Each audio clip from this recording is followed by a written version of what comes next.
Welcome to Next Economy Now. The goal of this podcast series is to highlight the leaders who are taking a regenerative, bioregional, equitable, democratic, racially just, and whole systems approach to creating the new economy. Next Economy Now, we are speaking with Pamela Boyce Simms. She is an evolutionary culture designer who is a veteran of local, regional, and national environmental resilience building and works with international Quaker, Buddhist, and African diaspora Earth Care networks. Pamela builds social transformation movements from inside out and from hyper-local to supra-national levels. Pamela is a proponent of perpetual internal self-transformation as the engine of authentic social change. She seeks to cultivate a felt sense of interconnectedness that can see communities through climactic, social, and economic challenges ahead. Pamela adapts her expertise with cognitive restructuring, stress and change management, and a suite of facilitation tools to the evolving needs of activists, organizations, and networks. Pamela, welcome to Next Economy Now. Thank you so much. I'm so glad we're doing this. Yay, it's great to have you here. I'd love to invite you to share the arc of your background and career that has led you to the work that you're doing today. Sure. I've kind of gotten to the point in my life where so many different threads that have been developed and cultivated along the way have come together to fully display, as they say in Sanskrit, fully display in what I'm doing today. So the biggie is a 35-year Vajrayana Buddhist practice, and that's the lens through which I see the world predominantly. And I came to that by way of first anthroposophy and then theosophy, but Buddhism was always the underlying current. So that's a 35-year practice that holds me in a really good space. And I was a national trainer for the Transition Towns environmental movement for 6 years, which gave me tremendous insight into grassroots social justice, environmental resilience building movements, both the potential as well as limiting parameters of how social movements are done these days, have been done over time, and how they manifest these days. What are the limits that we put on ourselves in those circumstances? I'm also a practicing herbalist, studied herbalism for years, and did that as I became a master practitioner in psychosynthesis, which is what terminology used back in the day, also combined with neurolinguistics. So I became a master practitioner at those therapeutic techniques. Now, all of this really came together to culminate in what I'm doing now in 2016, when I came down to Pennsylvania, which is where I'm living now. I was invited to do a fellowship at a Quaker contemplative retreat center that invited me to take 2 years. I did what was called the Henry Cadbury Fellowship. Henry Cadbury was the Quaker who co-founded the American Friends Service Committee. He was a Nobel Peace Prize winner. So I did the Henry Cadbury Fellowship, and I had 2 years literally to bring all of these things that I just mentioned to bear on whatever was going to emerge and be created out of that 2-year period. And that's basically the culmination of that time period is what I'm doing now, which is an interconnected set of projects, which I'm extremely excited about. Okay, so I want to hear about them, but we know each other. We've had a chance to connect, and so I just love you're bringing spirituality together with herbalism, with linguistics, with a deep sense of how language affects consciousness. So yeah, let's hear more about what your current projects are and how you're offering this integrated skill set to the world. Well, the environmentalism and what used to be esoteric mystery schools in terms of spiritual practice, anthroposophy and theosophy, and obviously Buddhism, literally came together in 3 separate projects that are interconnected. So the African Diaspora Coalition Plant Medicine Project is a network of people that are growing medicinal herbs against the backdrop of climate change, resource depletion, economic upheaval, and what we know, because we're in the middle of it, are cascading crises that reflect systems disruption. So that project is about self-care sovereignty for people of African descent, doing something completely different in growing medicinal herbs with a very focused intentionality and purpose. And Singularity Botanicals, the African Diaspora Coalition, is a nonprofit 501c3 initiative. The Singularity Botanicals is the distribution arm of that project, which distributes the plant medicine that we're growing around the country.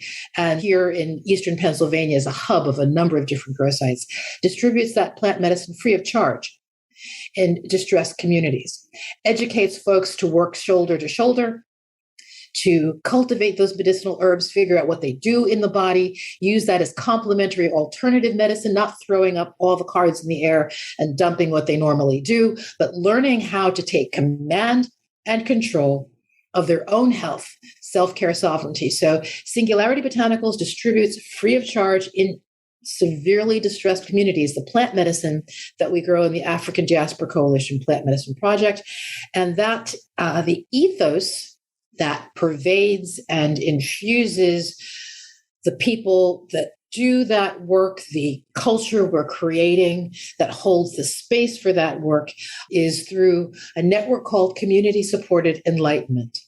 We call it the CSE instead of CSE, the CSE. So this is where the trajectory of gleaning from multiple spiritual traditions, what the Vedas and the Upanishads and the Sutras and Quaker practice as well.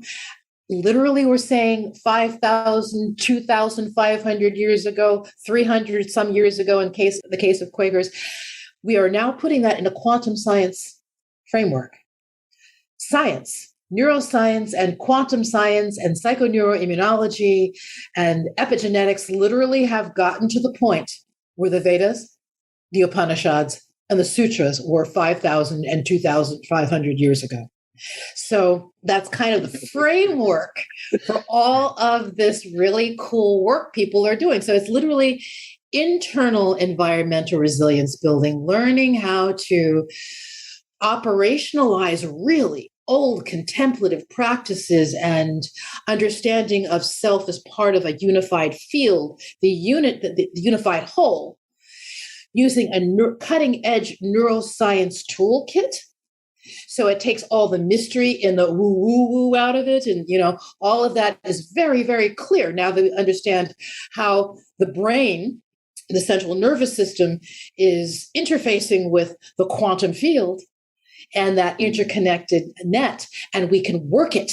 We can literally navigate it as opposed to just somewhat be aware of it or get knocked over the head by some kind of numinous experience every now and then.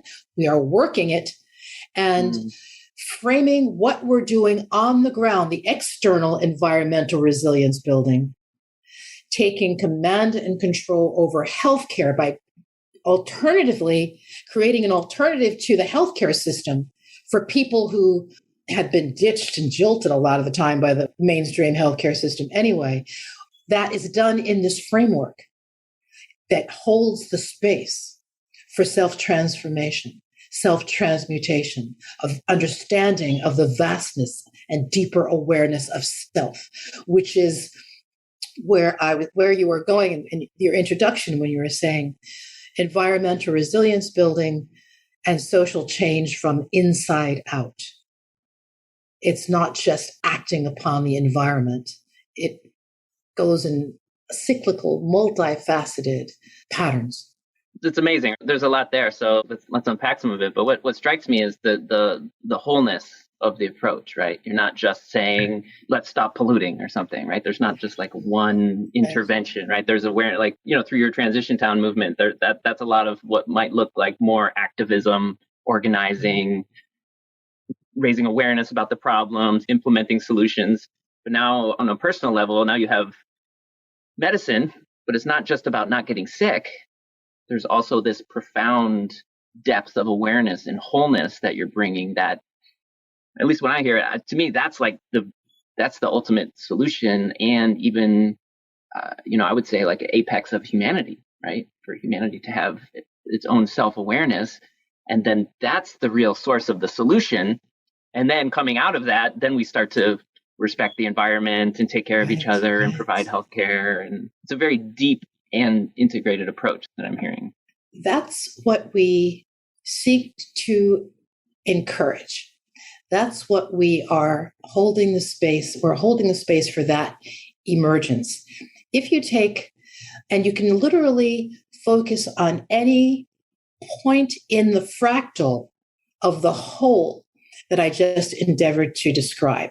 For example, an analogy would be the way allopathic or conventional medicine treats illness. They're looking at symptoms. We want to relieve you of this discomfort. We want to relieve you of this pain. And that's where they go. That's it. They may suggest some heart healthy something along the way, but you're in there for 15 minutes and then you're out, and they have zapped or nuked whatever symptom is presenting. Whereas we're looking, again, really analogous to how you put this. Yeah, we're trying to relieve the symptom initially because people are in pain. But we're also then looking, the next layer down is detoxification and cleansing. The next layer down is revitalization. The next layer down is regeneration and repair. And then we get to systems change, the behaviors, the attitudinal predispositions, the emotional state of being that actually created the illness that's showing up in the physical body in the first place, recognizing that we are multidimensional.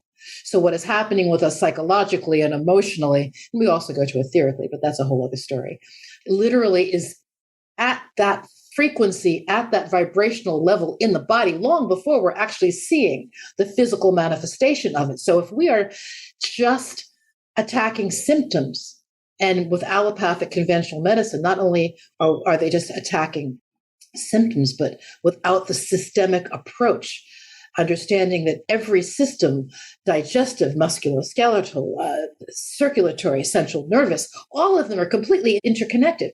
But when you're looking at a certain set of symptoms for 15 minutes in an office, disconnected from the other systems, and that's as far as you go. That's why the healthcare industry is so lucrative in this country, because you keep coming back, because nothing is really resolved at any deeper level than just allowing you to survive and cope with whatever the surface area is. Herbalism and a lot of natural healing methods are looking at multi-layered approaches to the same thing. And it doesn't matter where in the fractal of what we're doing you look. It is, in fact, a systemic, holistic, unified approach, recognizing that we are at a level beyond what we're seeing as we relate to each other in the classroom of the earth, the learning lab of the earth, and that hologram we live in. We are whole. We are one. We are unified. We are love. Love equals unity, equals low entropy, equals coming together, equals oneness. So if we approach things in a fragmented, piecemeal way, we're doing a disservice to the oneness that we are and preventing ourselves from going in that direction. Woo! Just feeling the waves of oneness ripple through here. Thank you for that. I'm thinking, can we just drill down real specific? I don't know, what plant medicine are you using now or in touch now with? Or if I'm ill, maybe I'm having a respiratory problem. It's winter and there's a respiratory virus going around. Just start with me on that level of what herb would I use and how would that help me? And then what? Okay. Well, just in terms of the names I would reel off would be elecampane. We also use for the upper respiratory a little bit of goldenrod. Ground ivy is also excellent. Catnip is excellent. Nettles are excellent for respiratory distress. We do I'll give you an example.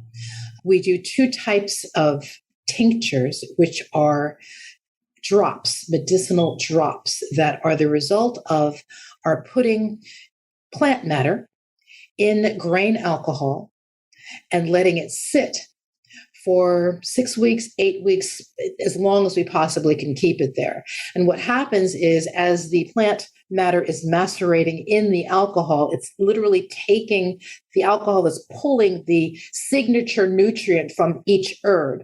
It is left resident in the liquid. We strain off the plant matter and we have medicinal tinctures that are resultant. During the COVID period, we literally, now hopefully it's becoming endemic as opposed to pandemic, we literally did parking lot distribution in the area, the distressed area where we work most intensely in Chester, Pennsylvania, because we could not keep those herbs in stock fast enough for people to be able to use them. We do a tincture called Breathe Easy, which is a combination of herbs that really focus on the lower respiratory system, the lungs and the bronchial tubes, et cetera. And that's for people who have conditions that are already predispose them to being extremely vulnerable to COVID and respiratory distress. Asthma, for example, COPD, those conditions that are already congestion or wheezing or coughing or weak lung capacity. So Breathe Easy is a tincture we did for that particular group of folks. But we work in Chester, Pennsylvania, which is an environmental toxic waste dumping ground for the entire mid-Atlantic region, the 6-state region, from refineries to incinerators, trash to steam plants, you name it. And of course, the community is 71% Black. It is in the vice of political and economic forces that just have been feeding off the population for a very long time, for decades and decades, was a thriving community when industry and manufacturing was a big thing. And now all of that is left, and people are struggling with crime and heavily particulate laden pollution. The air is horrendous. So kids literally have asthma at a rate that is exponentially higher than the state of Pennsylvania and the rest of the country. So you add intergenerational healthcare disparities to living in a toxic waste dumping area for a 6-state region, to the 400 years of health challenges, and top that off with 2 years of COVID-19.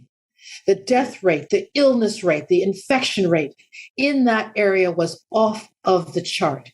So when you say, what tinctures are we focusing on? For the past 2 years, you literally went right to what our focus was, because our entire working group, the audience, the people that we are working shoulder to shoulder with, are suffering long before COVID arrived with these pre-existing conditions. We also, pre-COVID, our focus was on intergenerational diseases that the Black community, people of African descent, have had at rates far exceeding the major population for a long time. Type 2 diabetes, hypertension, all manner of cardiac and circulatory diseases, respiratory diseases like asthma, just everything you can possibly imagine worsened by the healthcare disparities and poverty and environmental toxins.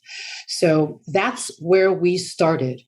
Those conditions that are endemic to the Black community and have been for hundreds of years, and then just put COVID right on top of that. And we have seen people, the death rate has been horrendous. It has been a tremendous time of grief. Yeah, you're not starting from just clean slate of health and then there was a new pandemic. Is a long history there. You have this tincture, you explained, how the medicine works. And you also talked about growing it, right? Which is part of the beauty of, I've studied a little bit of herbal medicine, and the teacher I studied with called it folk medicine. Mm-hmm. Just because, I even grow herbs in my own garden that I can process and use myself, right? So they don't need to go through a big global supply chain, and it doesn't need to go to a pharmaceutical factory, right? You can grow the plant, like you said, extract the medicinal components, and alcohol is one method. There's many methods for using. So you're giving this medicine to people. The other thing I know about herbal medicine is it's not just, you don't just take it once and you're done, right? Right. Depending on the remedy, you might need to take it over more period of time than maybe an allopathic pill or something like that. So I'm curious, and I appreciate you explaining the depths of the background, but I'm curious of the experience of the community, because we're talking about this wholeness and we're starting with these different parts. This is a medicine that's created through this community, and it's helped healing and creating more health in the body. But I'm curious what else is happening through your project in the community, and then leading us into these changes in consciousness. So you're kind of, acting on many levels here. Yeah. Just to bring the herbal piece full circle and put the period at the end of that sentence, I started out as a therapist and a coach and a peak performance coach initially, really early on.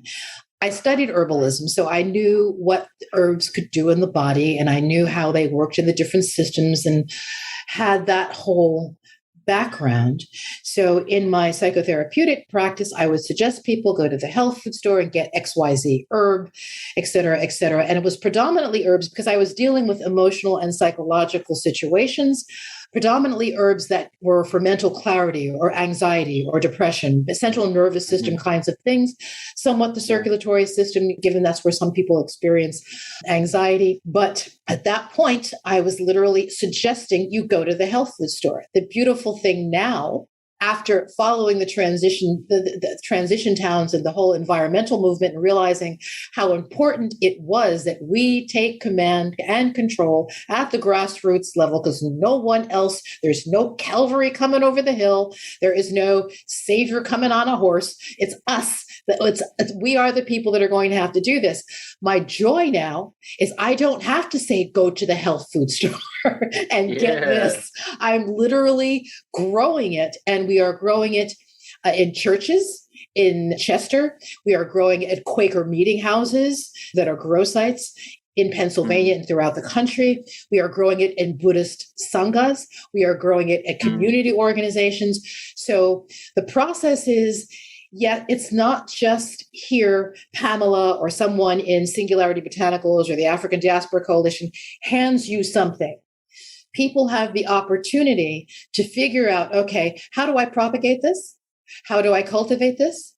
How do I grow this? Even as all through the winter, we're doing online workshops. So people are going literally methodically through each herb that we're using and growing, figuring out what it does in the body, how to propagate it. So by the time this cohort of people gets through this winter's workshops, in the spring, they will hit the ground running. So it's very much subsidiarity in action.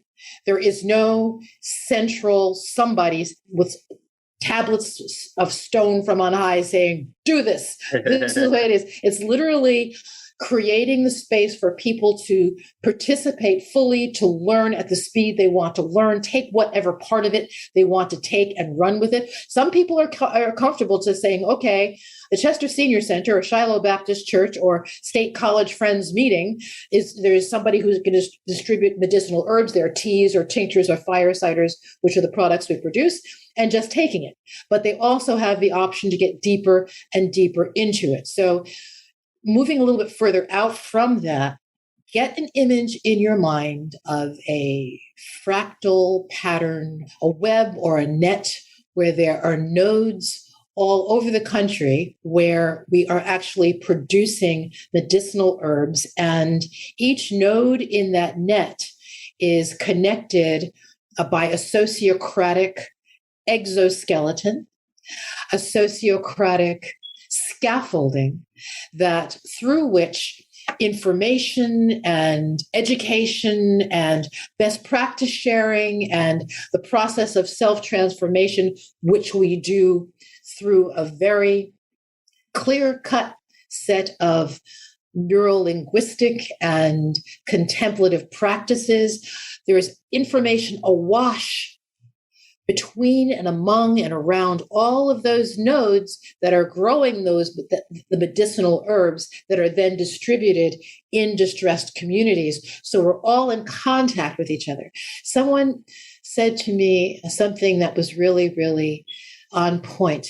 She said, you are so local that they can't perceive that the larger metastasized corporate capitalist world can't see you as a threat because they can't see you. We are nodes. We call it mycelium organizing. Biomimicry is a very powerful driver in everything we do. So the sociocratic exoskeleton, the scaffolding that holds this entire network of people together is one piece, but it's driven.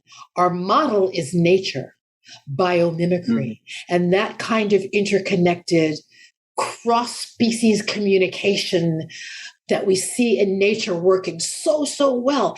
And that way, just like the mycelium, if you break off that mycelium mat, it just grows back someplace else. We organize like that. It's subsidiarity at the follicle level of the grassroots, but deeply and methodically interconnected.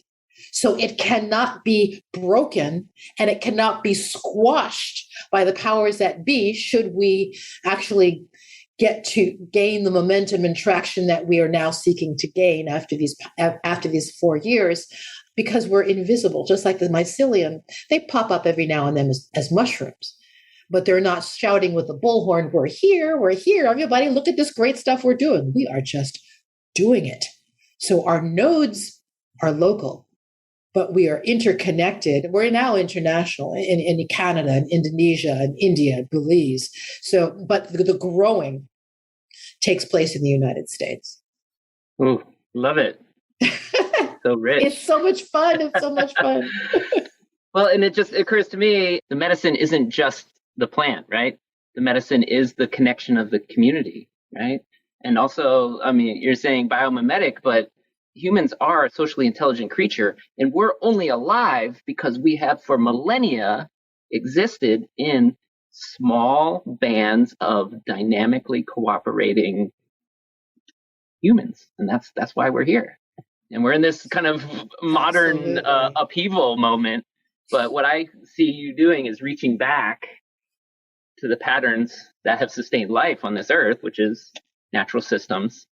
And you're bringing medicine on a physical level, bringing medicine on a social and connected level and an intellectual knowledge share level. So maybe this is a connection to the spiritual level or maybe even the causal level, right? So how does that fit in? That's an interesting thing, because the way we do this really is what I call an acquired taste. I have had the opportunity to introduce the sociocratic process, which is an egalitarian, transparent, flat, non-hierarchical intersection of multiple circles doing work. Subsidiarity is the driving force here, meaning that each circle can make decisions by itself as long as these decisions honor the totality and the whole and the mission of the whole. And the circles overlap via delegates, and there's a communication system. However, I've had the opportunity to introduce sociocracy to organizations, networks, companies that already have a long-standing nonprofit industrial complex way of doing things. Corporate folks, that's a whole other ballgame. It's just oil and water there. The academy has a challenge, higher education has a challenge adapting this. It really boils down to our ability to relate to the humanity of everyone in the room equally. And as people in the West, it's really a challenge for us to do that, especially if we're in those spaces, especially intellectual spaces where we think we have the hotline to absolute truth and we're the greatest thing since sliced bread and we need to prove that we're the most important, the smartest person in the room. And there's just all of this competition going on and subtext, etc. I have found in what appear to be the most progressive, everything from worker co-op movements to higher education in the very liberal end of liberal arts kind of institution, it's really challenging for Americans, at least, to go there, because it means in commitment to incessant work on oneself, peeling off the psychological and emotional baggage that preclude our effective work in groups.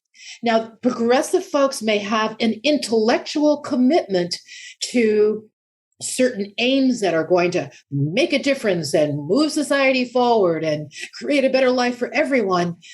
But when it boils down to really looking at the internal landscape and figuring out what you bring into a space that is blocking progress, if people don't have or don't want to develop the capacity and the skill set to really plumb the depth of the internal landscape, deepen their internal life, understand that we are constantly in the process of becoming, and that's a good thing, to be different and changing in every single nanosecond. Folks that mouth that or intellectually understand that don't necessarily thrive in a sociocratic space, because that's really pedal to the metal, boots on the ground.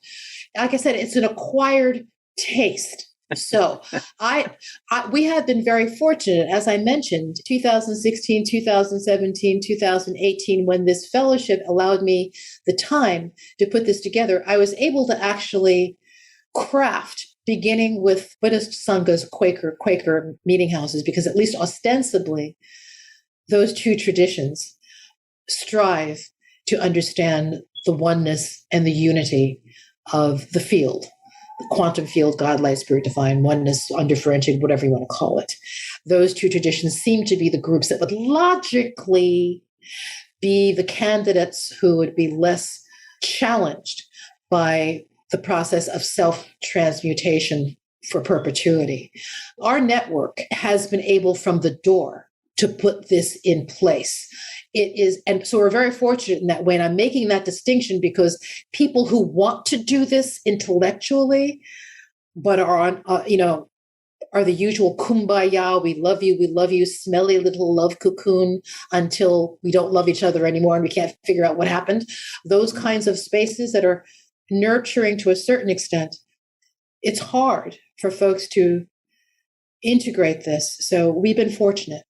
We started out this way and are not trying to graft it onto an already existing process or an organization that has a momentum on mouthing it or understanding it intellectually, but not really putting it into place. I appreciate what you're referring to very deeply. I'm 25 years a worker owner this year. Many of the teams we work with are cooperative or have some element of democracy, right? Boy, is it swimming against the stream in this country, right? Since a very young age, you're indoctrinated to only be concerned as an individual, right? Only go for individual performance, only get individual, compensation and reward.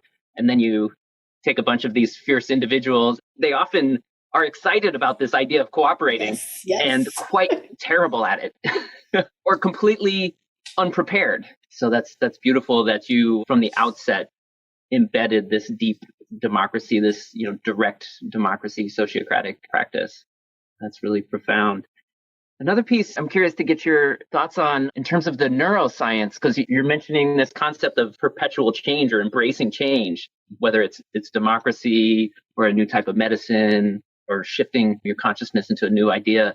But we also know from modern neuroscience, the brain doesn't like to change. Right. It doesn't like it. You get these myelinated pathways and the thoughts want to go in the same way that it's been going. What's the magic? Or, how do you cultivate this idea of getting used to embracing change perpetually rather than falling into the same pathways that your consciousness is used to functioning? I'm going to look at briefly the external version of that. And people, especially over the past couple of years in this part of the world, but people elsewhere have been dealing with the fact that there is no certainty for a very long time. But in the West, we're just now with this pandemic understanding that change is in your face and it's going to be forever. There is no ground under our feet. There is no map. There is no charted territory. All we have moving forward is groundlessness. Now, this has always been the way, But we have deluded ourselves in the West with all of the insulation of a comfortable American or Western lifestyle. We have deluded ourselves for so long to think that there is such a thing as security that the brain craves and the platform on which we stand. What the past few years now has shown us unequivocally, that was a lie.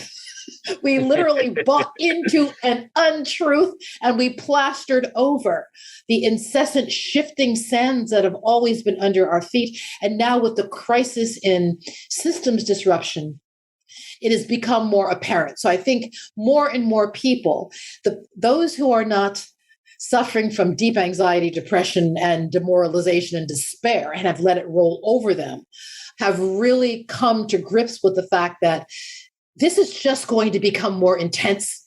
And I need to realize that change is what I'm going to have to get used to.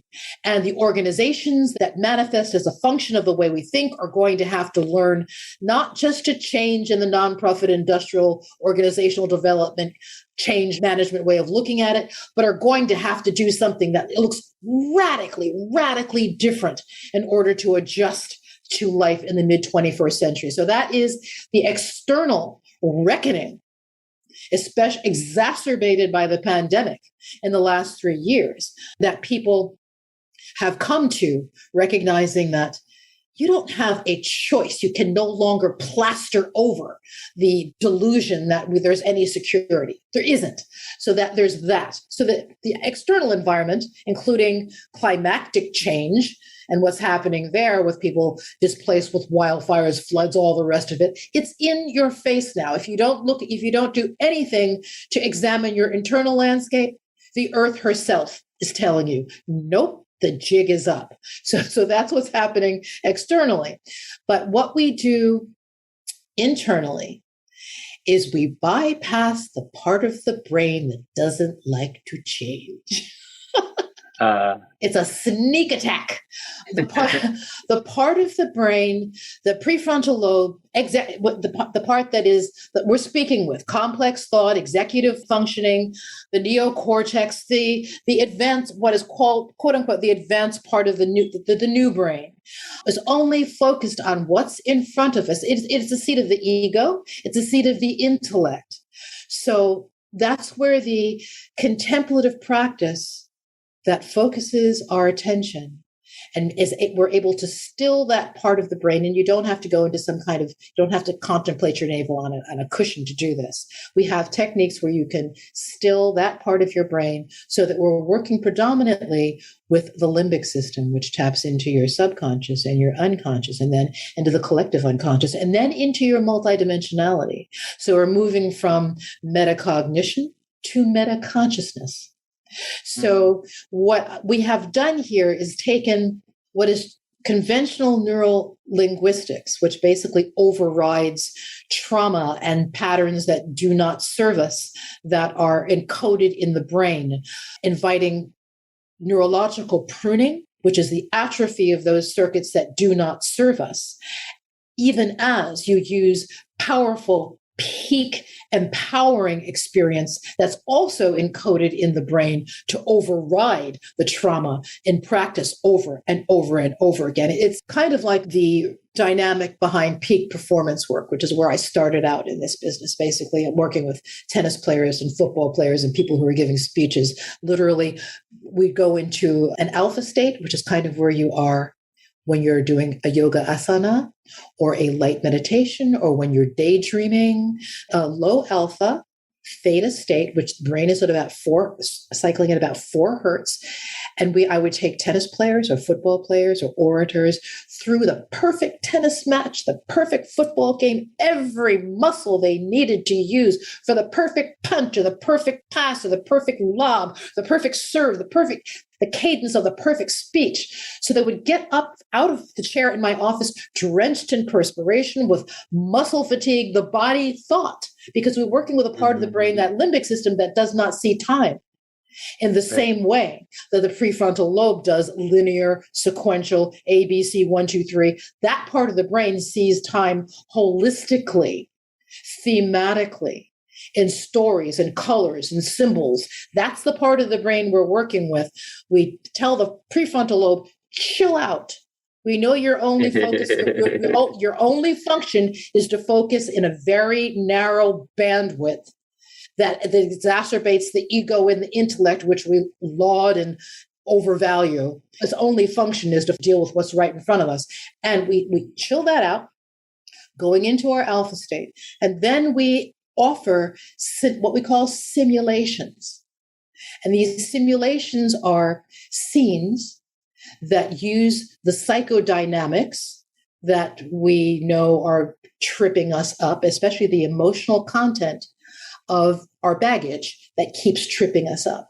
So we're using scenes that literally undoes the baggage. It's peeling off the baggage, even as it is rewiring the neurobiology, rewiring the circuitry of the brain in ways that will serve us, as opposed to having that emotional content that is problematic pop up in our relationships on the job and pop up in relationship with our spouse or our siblings or our adult children. All of those things we can rewire if we just tell the prefrontal lobe, be quiet, intellect, calm down, and we lean first into intuition, then the subconscious, then the unconscious, and then from there, we can tap into other frequencies without going into detail, tap into our multidimensionality. And from that point, we're moving from metacognition to metaconsciousness. We can zoom out and literally see the chessboard of our lives and be able to very skillfully interject because we can see the whole picture. We call it, in the organizing we do, playing the interstices. Actually, it's the name of the book that I'm writing, playing the interstices. Seeing where the holes are, keeping your finger on the pulse and being able to move through the game that's already been set up, which is what Black communities in the United States have to do. If we want to live quality lives, we are up against metastasized corporate capitalism, white supremacy, and patriarchy. There's no way that I personally, anyway, am going to slam my head in my work up against that monolithic trifecta. So what I do and what I invite communities we work with is zoom out, first metacognitive, then metaconscious, learn how to work that neurobiology so it serves you, so your baggage and the woundedness and all of that you can start to peel off, and then play the interstices like mycelium. So that's it in a big nutshell. Oh, wow. I'm just receiving it, right? There's a lot of depth there. And thank you I love how you articulated that so clearly. You're like, okay, I'm ready for this question. It's truly my pleasure. It's what I do day in, day out. It's the fun. It's the fun in life. Well, and yeah, I'm just appreciating you for what you're doing and what you're offering, because this is like fixing it at the root, but not just fixing it at the root, and then maintaining your active connection with the wholeness. From what little experience I have, when you experience something that tastes like wholeness, you don't come back to the same state of consciousness. Right. Yes. It actually changes you, right? Not that whatever thoughts or experiences you had before are no longer valid, but that's not all that you're aware of, right? You can be aware of those and everything else, which gives you a lot more opportunity and space to function and move. Sure. Expanded consciousness, expanded perspective. So we're kind of moving to wrap up here. I'm curious, who are you watching? Who's inspiring you? Because, here our listeners are getting this juicy depth of knowledge and download from you, but where are you getting inspired? My guidance comes from intuition. I read voraciously. I stay on top of the neuroscience. I stay on top of all these different threads that I mentioned. But when it comes to actually operationalizing all of it, I just get very quiet. Maybe it's the Buddhist Quaker in me. And I listen very, very deeply. And once you set the intention repeatedly to receive and understand that the intellect only sees an infinitesimally small, tiny little pinhole of reality, you just stop relying on that. Yes, you're feeding that prefrontal lobe and feeding the intellect with all the information, and you're reading and you're awash in all of this and listening deeply to the communities that you work in and taking the lead from folks who are on the front lines as the most vulnerable in our society. So there's listening there. But when it really boils down to what operationalizes this is listening to what is emerging from my tuning into other levels of guidance to just kind of encapsulate it without going into depth. But it's coming from a place that is not intellectually driven, which is more holistic, which is more thematic, which is zoomed out, seeing the big picture. And I am just the deliverer on the boots on the ground in the hologram, which is the earth. I'm the boots on the ground, listening to other streams of consciousness. It's like there's a big data stream, a constant data. Think of, remember the green data you saw in the Matrix, the streaming data, If you deliberately put yourself in the waterfall of that data stream, which is always informing who we are, and open yourself to receive from the data stream, you get the answers, you get the guidance. Yes, I listen intellectually and in what's in front of me, but that really isn't the determinant factor. So what I'm hearing is the real source is available internally. I go inside to hear what is coming from the whole, the unified field, the quantum field, what people who are of the more structured traditions are called light, spirit, God, divine. But basically it is the field of which we are all a part. And I take guidance from the patterns I also see in nature. That is what is translated directly into the entire organizing strategy here. Self-organizing, self-governance, participatory governance at the level where people are actually experiencing what they need to make decisions about, as opposed to coming from anywhere centralized or hierarchical. That's the way nature does it. So there are lots of streams that I'm listening to. Beautiful. What do you need right now, and how could our listeners potentially support your work?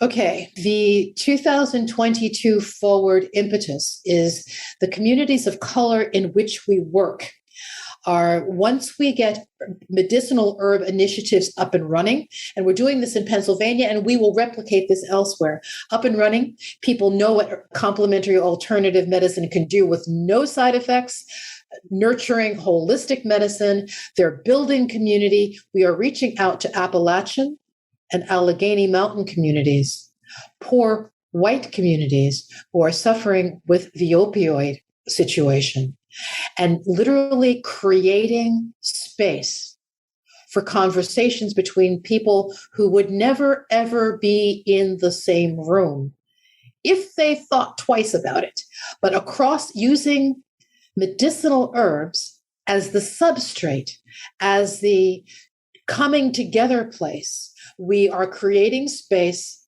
for these two communities to have conversations, which has political implications. It has cross-cultural implications. It also has very practical relief from drug addiction kinds of implications. So people who are aware of and have contacts in, are networked in mountain communities, please drop me a line. Beautiful. And how could people learn more about your work or get in touch with you? Sure. The website is singularitybotanicals.com. Facebook, if you just Google the African Diaspora Earth Care Coalition on Facebook. On Medium, just Google Pamela Boyce Simms. And I don't know if you have show notes, but we can offer my email addresses there if people. We're definitely at this point now getting those herb grow sites in and around distressed communities really humming. The next step is to reach out to Caucasian counterparts, shall we say, in mountain communities who are suffering so horrendously. So we need to really build those networks and start that trust building. So people that have that information, please, we welcome your information. Thank you so much. And yes, we will list all that in the show notes. And great. Jeff, just want to thank you so much for your powerful wholeness of your spirit and solutions, integrated solutions that you're offering. Really appreciate you. Well, you're very, very welcome. Thank you for the opportunity to be with you. Next Economy Now is a production of Lift Economy. To listen to all of our episodes, go to lifteconomy.com/podcast. That's LIFT economy.com/podcast. You can also sign up for our monthly newsletter at lifteconomy.com/newsletter. Please also rate and review our podcast on iTunes, Spotify, Stitcher, or wherever you get your podcasts. Thanks for listening.